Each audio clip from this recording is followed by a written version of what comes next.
So I chose to study dyslexia, and dyslexia, when it was first they started to discover it, they actually thought it was a visual issue. In fact, they called it word blindness. But through a variety of studies, they've come to determine it's more of an encoding issue. The person with dyslexia actually sees the word correctly, but when they see it, their brains don't encode it as naturally as people without dyslexia.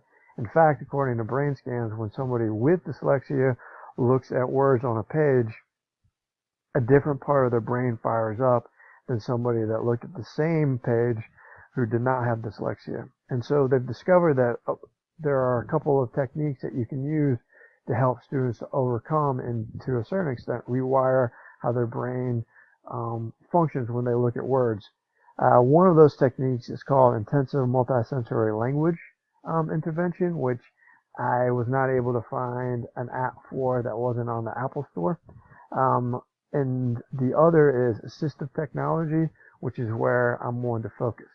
So there were several really good apps for the iPad, which I would recommend you checking out. This being one of them, this being another one of them. But the one that I'm going to focus on is actually a website that was designed for ESL teachers and ESL students.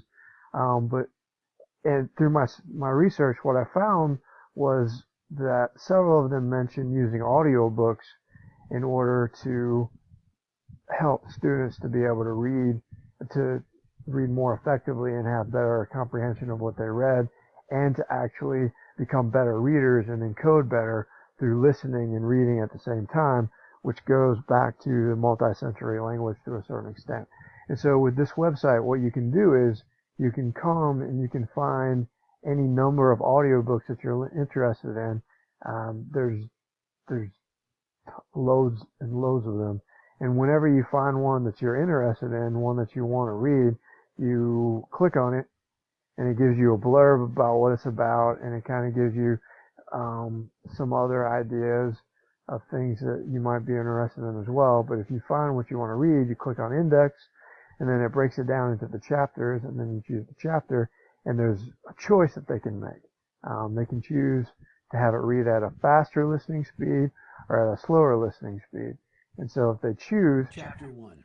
They can do this. It was 5 minutes to noon on a Saturday.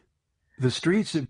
Now, on Apple, there were actually several very similar to this that actually would light up as it read. So that would be excellent. But anyway, this is one tool that you could use if you have a student with dyslexia in your class. Thank you for your time.